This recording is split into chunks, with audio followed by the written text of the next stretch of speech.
Je voudrais te présenter ma voisine préférée. D'accord.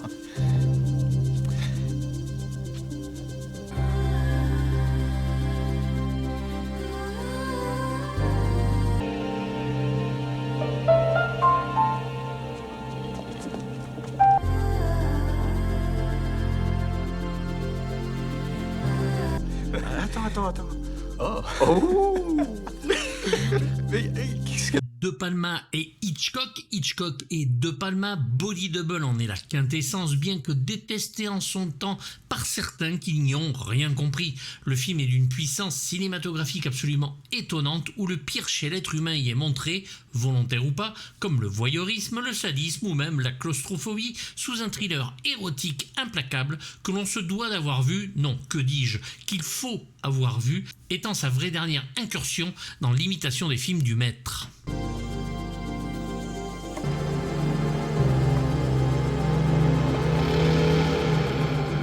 Un De Palma qui continue à filmer des scènes sans jamais rien lâcher, comme dans son Scarface en 83 ou sur les chefs-d'œuvre Hitchcockiens là aussi, Blowout et Pulsion. Le titre dit tout mais personne n'écoute, cynique jusqu'au bout des ongles, il joue avec lui-même autant qu'avec nous et suit une logique bien précise, celle d'un réalisateur qui ose sans se préoccuper du spectateur qu'il va manipuler et surtout les faire rentrer dans le monde qu'est le cinéma, son essence même, le voyeurisme.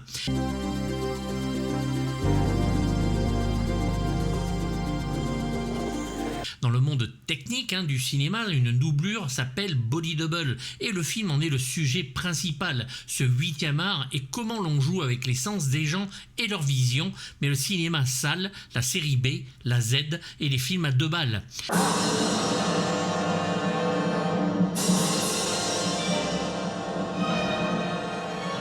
De Palma et les mauvais films, trash et ratés avec un miroir de lui-même joué par l'inégalable Dennis Franz, irascible et mégalomane, qui nous plonge dans la merde au travers de la vie d'un acteur de très mauvais films, Jack Scully. Tu m'as l'air vraiment crevé là, mon vieux. Alors écoute-moi, tu ferais mieux de prendre une bonne douche et tu rentres tranquillement chez toi, tu sais. L'acteur sans le sou va trouver un ami qui lui offre pour un temps une villa magnifique, la Chémosphère, une maison d'architecte dans la vraie vie, dont il peut à loisir espionner sa voisine qui fait son striptease à la même heure chaque soir.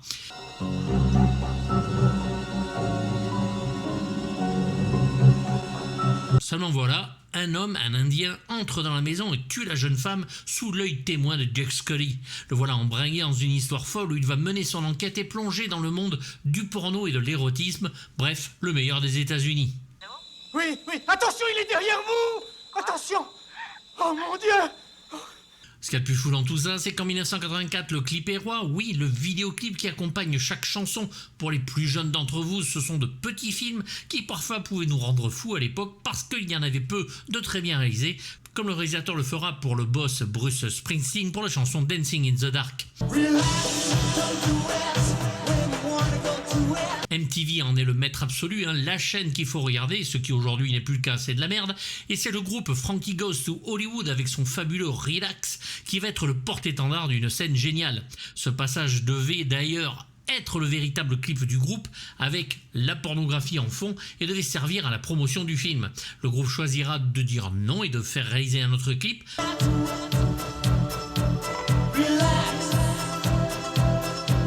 Bien sûr, certains critiqueront les emprunts à surfroid des fenêtres sur cour, mais c'est oublier ou ne pas vouloir regarder que notre réalisateur fétiche en fait d'autant qu'il n'a jamais nié son admiration pour le maître Hitchcock. Beaucoup déjà à l'époque voyaient de la perversion dans la mise à scène du grand Alfred, et qui mieux que Brian et la sienne de perversion pour citer celui pour qui le culte est encore grand, surtout sur un baiser fabuleux entre Jack et Gloria, voire Jack et Melanie, joué par Greg Wasson et Deborah Shelton pour les premiers, et qui rappelle celui de James Stewart et Kim Novak dans Sueur froide.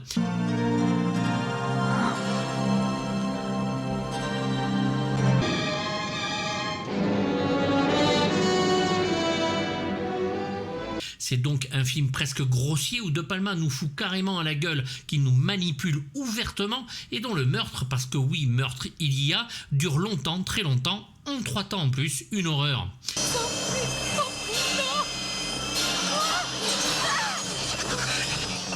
Un film fou, un tournage fou, attaqué de partout. Ses fans, les fans d'Hitchcock, les féministes, oui ça existait déjà en 84 je vous rassure, et surtout la censure, ne serait-ce que pour le thème. De Palma réalise des films, des gros films, des films de grands studios, il est là pour faire de l'argent et est souvent engagé, payé, voire viré, c'est selon.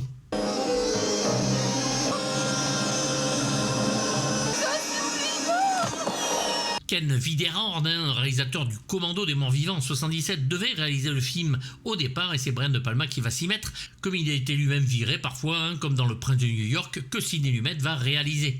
Le directeur de la photographie, Stephen Ashburnham, deviendra avec ce film un collaborateur attitré de Palma. Son but premier sera de rendre le visible invisible, en bon thriller qu'il est. Tout est là, devant nos yeux, mais pour ceux qui se laissent porter. Seule la fin donne la révélation finale, impeccable ici. Ali! Non! Ali! Les éclairages notamment seront utilisés pour éviter de voir certains visages et éviter de donner surtout aux spectateurs le moindre indice. Le film sera malheureusement un échec en salle avec un budget de 10 millions de dollars. Il va n'en rapporter que 8 800 000 dollars et 426 000 entrées en France et je ne mettrai aucune scène qui pourrait spoiler le final.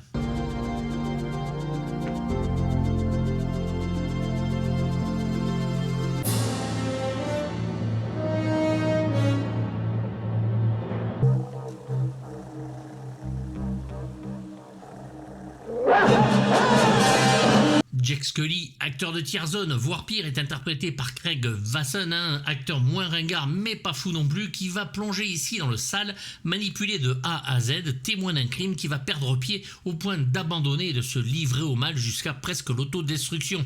Hollis fait Hollywood. Les films X.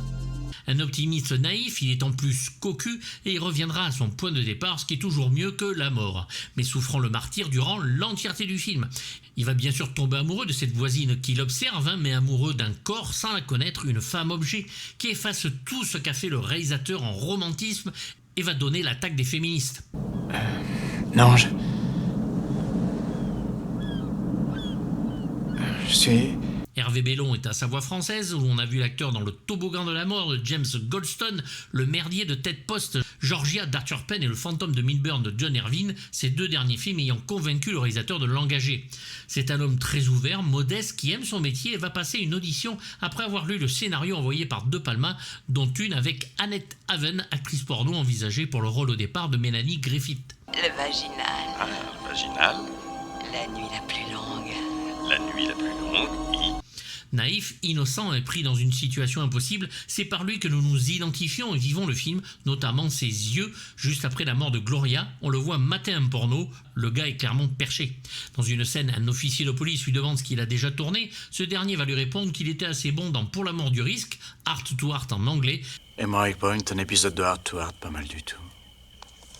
C'est très intéressant. Et Greg Wasson a réellement tourné en 79 dans un épisode de cette série intitulé Le cousin de Jennifer. Je dis pas que cette fille c'était moi. Je dis pas que cette fille c'était pas moi. Je te demande pourquoi ça t'intéresse de le savoir. Holly Bolly est donc une actrice pornographique jouée par Mélanie Griffith, fille de Tippi Hedren, et oui, l'actrice des oiseaux et de Pas de printemps pour Marnie d'Alfred Hitchcock, dont c'est la dernière blonde que le maître détruira puisqu'elle déclinera ses avances. En premier lieu, c'est Annette Haven, une légende du porno qui est choisie pour interpréter le rôle et qui va remplacer Mélanie pour certaines scènes érotiques, ce dont le réalisateur se félicitera en disant qu'elle a un corps phénoménal. Malheureusement pour elle, son jeu d'actrice ne fonctionne pas, ni dans la séduction, ni dans la provocation, comme l'indique le Brian, qui ne la trouve plus sexy une fois filmée. Tatum O'Neal, Jamie Lee Curtis, Carrie Fisher, Brooke Shields et même Linda Hamilton vont passer un casting, mais c'est Mélanie Griffith qui va être choisie, alors en couple à l'époque avec Steven Bauer qui joue Manny dans le Scarface. C'est pourtant Jamie Lee Curtis qui va aider à scaler ce rôle puisque meilleure amie de Mélanie, à l'époque en tout cas, et ne désirant pas rejouer un rôle de prostituée ou là une actrice porno après le Un fauteuil pour deux de John Landis. Elle discutera du métier longuement avec Annette Haven. Mélanie Griffith va apparaître dès son plus jeune âge dans des spots publicitaires et on verra son talent dans New York 2h du matin d'Abel Ferrara, Dangereuse sous tout rapport de Jonathan Demme, Cherry 2000 de Steve de Jarnett, Working Girl de Mike Nichols, Fenêtre sur Pacifique de John Schlesinger et tant d'autres. Non. Deborah Shelton, actrice absolument magnifique, va subir de la part de Brian De Palma, notre réalisateur, un entraînement intensif en culturisme afin qu'elle n'ait pas l'ombre d'un pli ou d'un petit défaut dans ses robes moulantes du plus bel effet. Un effet G-bandé production, n'en doutez pas, et voulait donner d'elle une vision irréelle, pari réussi.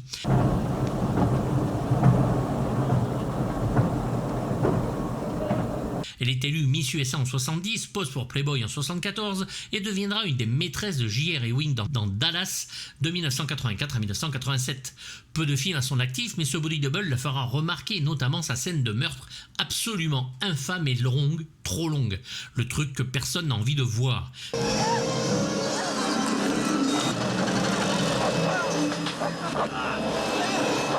Son baiser avec Jack, par contre, vous m'avez compris, lui, on le regarde. Elle est assez étonnamment doublée en VO par Helen Shaver et son rôle de Gloria Revel restera dans les mémoires des cinéphiles pour ceux qui ont vu le film en tout cas. Écoute, j'ai 16 ans de partie de jambes en l'air, mais pas une fois j'ai vu une lueur sur un visage. Alors quand tu me parles de rayonnement... Sam Bouchard apparaît peu, mais il est joué par Greg Henry, ici un acteur qui va prêter la villa à Jack. T'es prêt pour une bonne nouvelle? Oui. Moi, j'habite l'appartement d'un de mes amis. On le voit effectivement donc pas longtemps, mais son rôle reste en tête. Il prend la place de Nick Nolte en jouant son fils dans la deuxième partie de la série Le riche et le pauvre, les héritiers, et jouera dans de nombreux films comme Scarface, Outrage, L'esprit de Caïn, Femme fatale ou Le Dahlia noir de Brian De Palma, Essaie de tuer sa femme avec un Mamba noir dans Fair Game ou Mamba de Mario Orfini, Star Trek Insurrection de Jonathan Frakes, Payback de Brian Engeland ou chez James Gunn, Horribilis et les gardiens de la galaxie. Bon, enfin, voilà les plantes. Tu dois les arroser chaque jour, après 6 heures. Bon, compris? chaque jour après 6 heures, d'accord. La télévision, c'est la folie. Et c'est ici Patrick Florsheim, excellent acteur et impressionnant en voix de doublage, qui fait sa voix. C'est un acteur que l'on adore. Il joue aussi bien les méchants que les gentils. Et il est ici très très bien. C'est un jeune acteur et qui va donc aider Jack Scully à lui trouver son appart. Alors, j'ai pas le temps de m'amuser avec un soi-disant vampire claustrophobe qui est paralysé dès qu'on lui demande de s'allonger dans un cercueil. Denise Franz. Et ce film marque la 5e et dernière collaboration entre Brian De Palma et l'acteur, après Fury, Pulsion, Blowout et Scarface. Eh ben oui, je t'ai menti, d'accord? Tu vas pas me faire chier pas comme longtemps. ça. Fous le camp d'ici. Allez, Oui, hein, écoutez. Il joue aussi un réalisateur de petit budget assez acerbe et l'acteur va avouer que pour son rôle de body double, il s'est en partie inspiré de Brian De Palma. Peut-être qu'ils ne se parleront plus à cause de ça après. Toujours est-il que quand il est là, il fait son Denise Franz, il est parfait et on l'adore.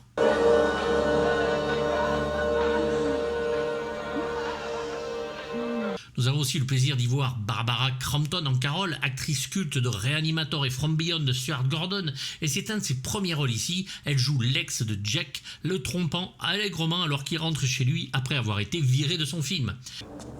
Non, mais je peux demander. Libre immédiatement, une sous-location. Oui, mais là, je vois rien. Nous avons aussi Lane Davis qui joue Billy, ami acteur de Jack qui passe des castings, et c'est par lui qu'il va rencontrer Sam. On l'a bien sûr vu dans Santa Barbara pour ceux qui regardaient, ou Lois et Clark, très drôle en Tempus.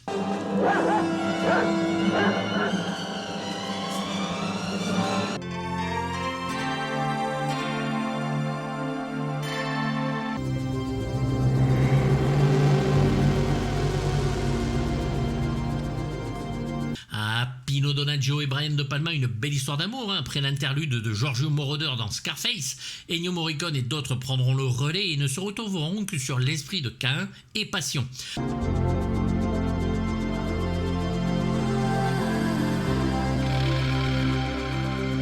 Pour la musique de Body Double, il faudra attendre 1 an et une compilation chez Milan, Love and Menace. Une anthologie où les musiques de Carrie, Home Movies, Pulsion, Blowout et enfin Body Double et L'esprit de Caïn se mélangent pour nos oreilles en plein orgasme d'originalité, d'érotisme et de violence.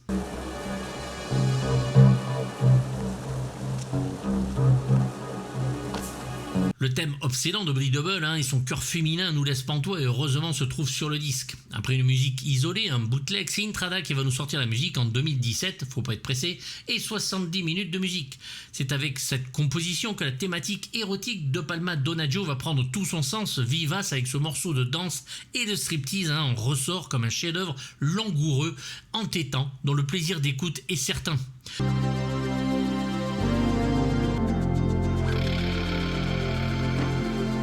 La chanson de Frankie Goes to Hollywood, Relax, ne figure pas sur les disques et pourtant elle mériterait d'y être. Une musique majeure, comme le film, à écouter et réécouter, un bonheur de travail bien fait, une musique qui dès les premières notes sont associées à des images inoubliables, un écrin magique avec une partition qui ne l'est pas moins, bref du très très lourd.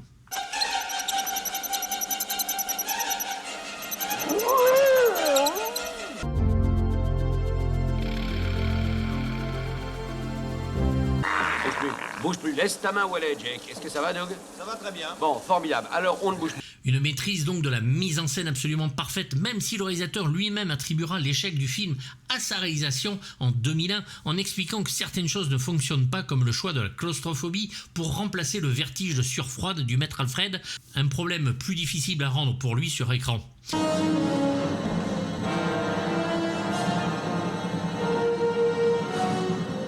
Et pourtant, comment ne pas rester sans voix devant cette technique, parfois outrancière, mais c'est voulu, dont l'ivresse qu'elle provoque me laissera absolument assommé quand je le vis 3 fois d'affilée le 20 février 1985. De Palma est un des réalisateurs les plus contemporains de son époque, qui sait autant écrire comme ici, filmer, comme tout le temps d'ailleurs, et va plus loin encore que ce qu'il a fait. Oh oui, son Scarface allait loin dans la violence, mais ici c'est son monde dont il nous montre le pire et jamais le meilleur. Oli, je ne suis pas un producteur de films et je ne suis pas un type riche. Non, t'es un con. Certains devineront rapidement les tenants et les aboutissants du film, mais l'on s'en fout. Au contraire, le film est fait pour nous démontrer le déroulement cinématographique de l'intrigue du vrai cinéma. Brian nous livre ici le film que Kubrick ratera en son temps avec son Eyes Wide Shut, qui aurait pu être scandaleux 40 ans avant, mais qui est vieillot en 99 et qui plonge Tom Cruise dans un monde peu déluré pour un fantasme idiot. L'Angleterre ne sortira même pas le film Body Double, puisque la perfide Albion ayant décidé que son ambiance était trop poisseuse et ils ont vu le film en premier degré. Dans Pulsion, le personnage d'Angie Dickinson se masturbait sous la douche et les plans filmés l'étaient grâce à une doublure, une body double. Ici, tout n'est que jeu avec le spectateur, miroir de nos âmes, et le film se termine sous une douche. La boucle est bouclée. Ne ratez d'ailleurs rien du générique pour du nibar à foison et vous allez vous marrer. Ma main est à la bonne place et je peux pas la bouger. Surtout, tu bouges pas la main, non. Bouge. Voilà. On peut tourner? Oui. Bon. Chaque film de Brian De Palma est attendu. Moi, ce fut une énorme baffe dans la gueule, dont je me suis jamais remis, et où les longs plans séquences, la photographie, tout y est maîtrisé. Comme son obsession avant lui, la manipulation par un double et un puzzle extrêmement réussi, on nous ment, on nous égare avec de fausses pistes, bref, c'est un régal. Body Double est le film le plus référentiel pour moi de De Palma, d'Hitchcock en tout cas, au clip vidéo, du cinéma au bordel d'un porno. Toutes ces citations sont un bonheur sans nom, un plaisir obsessionnel de visionnage, de voyeurisme. Bandons mes amis, Saint De Palma a parlé. Tu sais pas, tu vas avoir des tas de rendez-vous quand le film sortira. On y va. Et Body Double est pour moi une de ses œuvres des plus abouties, un film d'auteur sophistiqué et clairement agressif comme il se doit. C'est donc un 7 sur 6 pour moi pour ce film que j'adule littéralement, un suicide pour De Palma qui se parodie lui-même pour peu que l'on ne voit le film que sous l'angle du premier degré. Voilà, je voulais parler de Body Double depuis longtemps, mais ça va être compliqué de faire les extraits sur YouTube. Heureusement, je vais pouvoir me lâcher sur Patreon et montrer du nibar à foison. N'hésitez pas, bien sûr, à me dire dans les commentaires ce que vous pensez du film. Si vous ne l'avez pas vu, essayez de le découvrir. Pour moi, c'est du lourd, du très très lourd. Pensez à vous abonner et d'activer la petite cloche, c'est gratos. Et je vous dis à bientôt. Bye bye.